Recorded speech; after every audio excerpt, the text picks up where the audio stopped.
Bismillahirrahmanirrahim. Assalamu alaikum students. Starting with the name of Allah. Here I am your SST teacher, Ms. Anab Wahai. Today we are studying class 4 SST book. Coming towards the content of your book. Here is unit number 1. In the unit number 1 you have topic about earth, country, climate, landform, the uses of landforms, water and power. Coming towards unit number 1, your unit number 1 is the earth in space. Chapter 1, Geography. Let me explain you what is geography. Geo means study and graphy means earth. So geography is basically the study of earth. Your first topic is the earth in space. Let me tell you the learning outcomes. What would be the learning outcomes?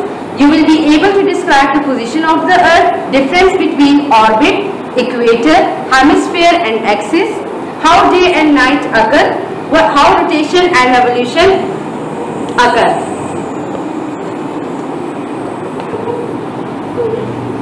ठीक है ना? Okay students, this is your first topic, the earth in space. As you all know, you have studied this thing in science, that what is earth, how earth look like. The earth is like a huge ball. We call this shape a sphere. What is sphere? Sphere means that it's not a circle, solid circle. It is not quite round, but it's flattened at the top and the bottom at the north and south pole. The earth is not a solid circle. It is flattened at the north and south pole. Okay student, here I have a very clear picture of universe. This is your whole universe. In the universe we have small galaxies, and in each galaxy we have solar system. What is solar system? The sun and the 8 planets made our solar system. This is the earth. Let me show you. This is a clear picture of earth. Hundreds of years ago people had various ideas about the earth. Some people thought it was flat. Most believed that the earth was at the center of the universe. They thought the sun and the planets moved around the earth. हजारों साल पहले जो आपके पास लोग थे वो ये समझते थे कि अर्थ जो है वो हमारे पास फ्लैट है और वो सोलर सिस्टम का सेंटर है. बट जैसे with the passage of time astronauts ने इस चीज़ को स्टडी किया तो उन्हें ये पता चला कि हमारी अर्थ जो है वो यूनिवर्स का सेंटर नहीं है, बल्कि आपके यूनिवर्स में बहुत सारी गैलेक्सीज मौजूद हैं और बहुत सारी गैलेक्सीज के अंदर आपके पास सोलर सिस्टम मौजूद है. ठीक है, और हर सोलर सिस्टम का अपने प्लैनेट्स हैं, अपने मून्स हैं और अपना एक स्टार है. जैसे आपके सोलर सिस्टम को अगर हम देखें तो हमारे पास उसमें सन आ जाता है और आपके जो 8 प्लैनेट्स हैं. ठीक है, फिर हर प्लैनेट के अपने अपने मून्स हैं. ये आपने सब चीजें 4 क्लास में साइंस में पढ़ी हुई हैं. ठीक है, today we know quite a lot about the earth and the other planets, the sun, the stars and the space. Astronauts. Who are astronauts? The people who study the universe or space are called astronauts. Astronauts have been into space in spaceship. This is a very clear picture of spaceship. ये क्या है? आपके पास rocket है जो हम space में भेजते हैं. क्यों हम स्पेस में भेजते हैं? ताकि हम यूनिवर्स को और भी डीपली स्टडी कर सकें. ठीक है, आगे क्या कहते हैं? Machine car space props. Props कहते हैं कोई ऐसी चीज जिसकी गहराई में जाया जाए. तो हम रॉकेट से हम यूनिवर्स की गहराई तक गए हैं और हमें पता चला है कि हमारे पास अर्थ में और यूनिवर्स में और कौन कौन सी चीजें मौजूद हैं. ठीक है, have been sent out into space to find out more about the universe. Satellite आपके पास क्या होते हैं?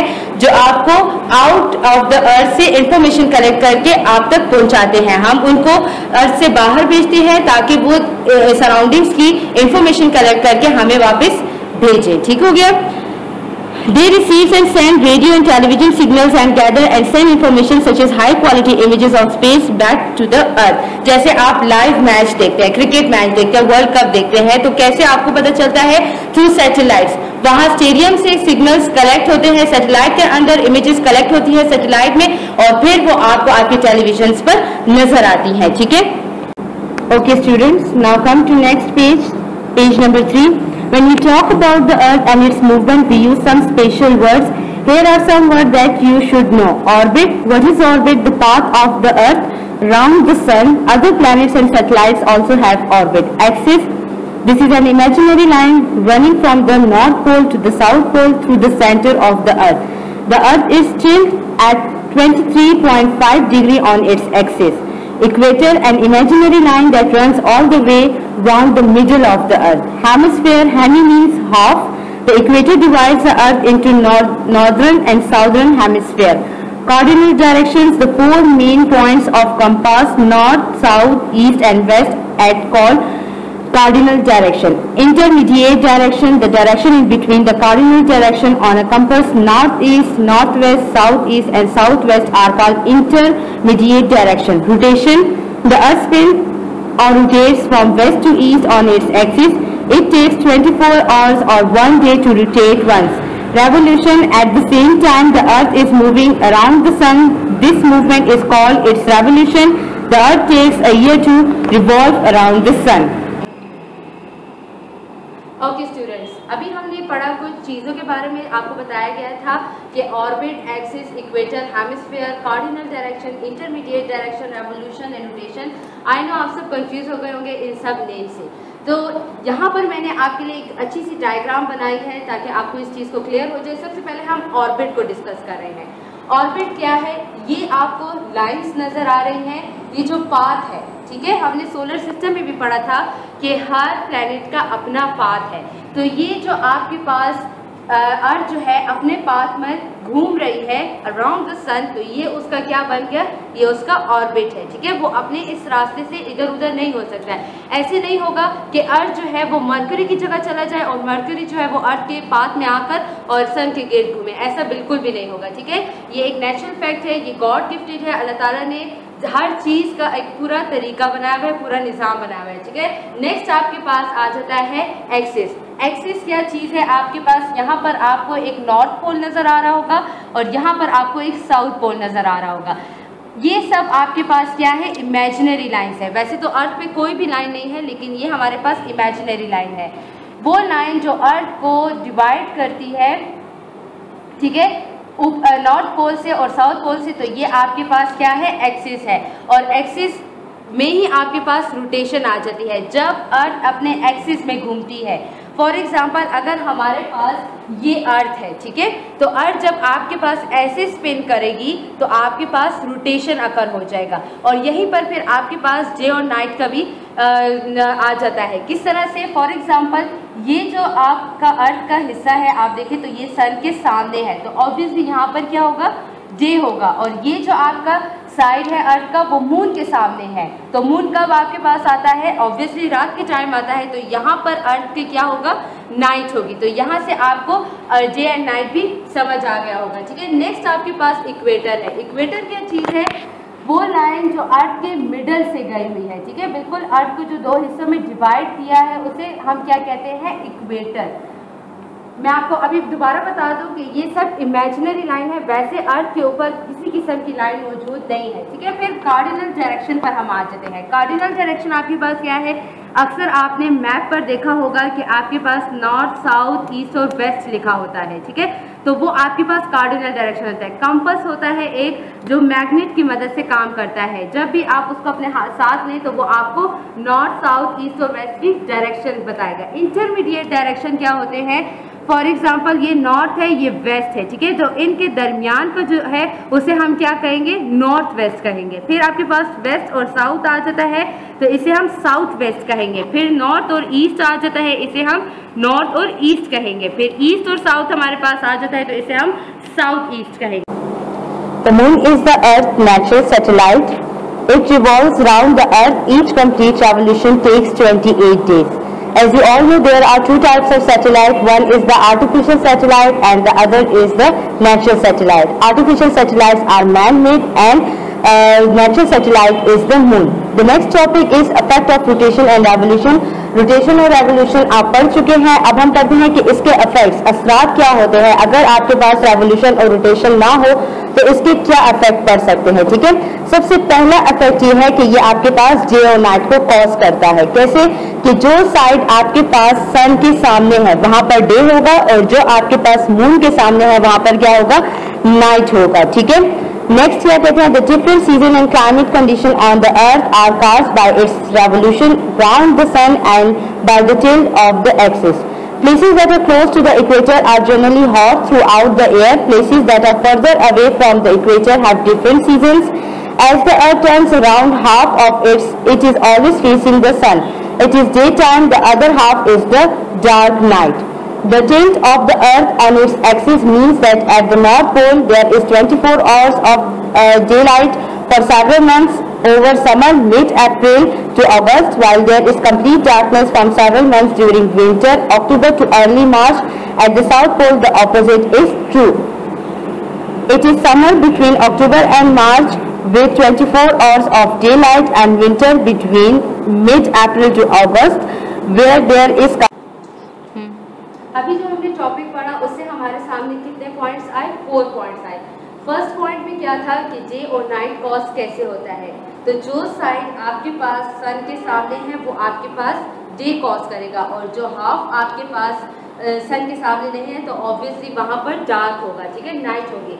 सीजन और क्लाइमेट भी इसी तरह से आपके पास कॉस होते हैं। कैसे कि जब अर्थ आपके पास सन के गिर्द अपना एक रेवोल्यूशन कंप्लीट करती है, अपना एक सर्कल कंप्लीट करती है, तो वो कुछ टाइम के लिए स्लो डाउन हो जाती है, टिल्ट करती है, जिससे आपके पास विंटर, समर, ऑटम और स्प्रिंग आ जाते हैं, ठीक है।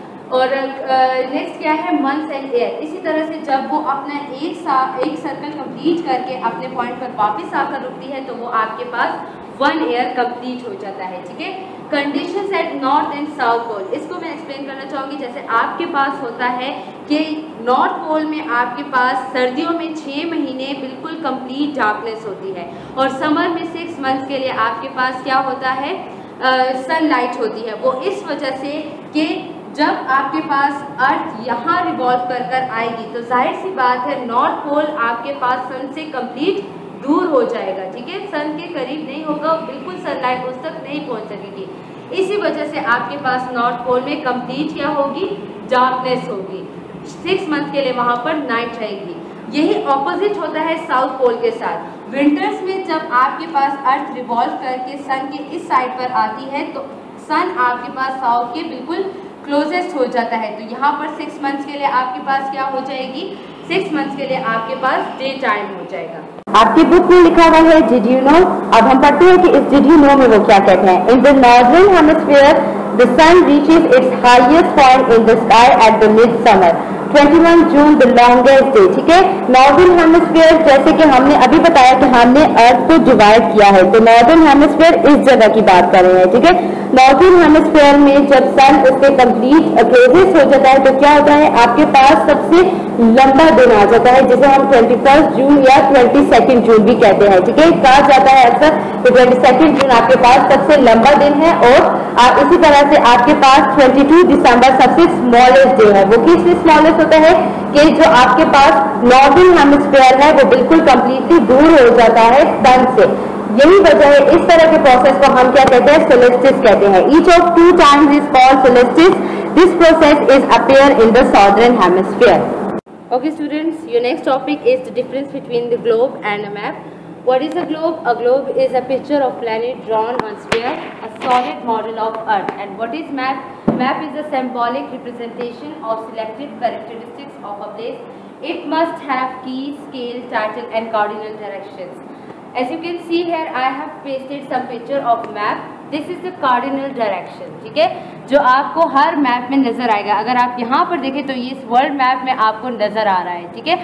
की क्या होती है? ये आपके पास की है। अगर यहाँ पर आपके पास कलर्स किए गए हैं तो इन कलर्स के थ्रू बताया गया है कि ब्राउन कलर आपके पास क्या है? माउंटेन है। ग्रीन कलर आपके पास क्या है? येलो कलर आपके पास ग्लेशियर है, ग्रीन डेजर्ट्स है, ठीक है। और टाइटल आपके पास जैसे यहाँ पर दिया गया है ये वर्ल्ड मैप है। ये आपके पास क्या है? स्केल है, ठीक है। फॉर एग्जांपल अगर हम अपने क्लासरूम का मैप बनाते हैं तो 1 सेंटीमीटर इज इक्वल टू आपके पास क्या हो जाएगा? 1 किलोमीटर, ठीक है। नेक्स्ट अगर आप देखें तो ये आपके पास ग्लोब है। ग्लोब जहाँ पर आपको वर्ल्ड मैप बताया गया है, एज यू कैन सी है। अगर आपके पास ये है तो यहाँ पर देखिए ये आपका पाकिस्तान है इंडिया के साथ, ठीक है। आपने अगर बॉर्डर्स के बारे में पढ़ा है तो आपको पता होगा कि इसके साथ कौन कौन से कंट्रीज़ हैं। इंडिया हो गया, अफ़गानिस्तान हो गया, ईरान हो गया, कश्मीर हो गया, ठीक है। तो ये आपके पास क्या है? ये आपके पास ग्लोब है। The world is a U sphere, but we use flat map to show as parts of it. Map need a clear title, scale and a key to help us to understand them. You will see many different maps in this book. Here is a map of the world showing the continents and oceans. ठीक है, 7 बरे-आज़म्स के बारे में बताया गया है आपकी book में और ओशियंस के बारे में बताया गया है। यहाँ पर आपके चैप्टर ख़त्म हो गया है। होप आपको समझ आया होगा। कोई भी डिफ़िकल्टी हो तो आप नीचे कमेंट्स में बता सकते हैं।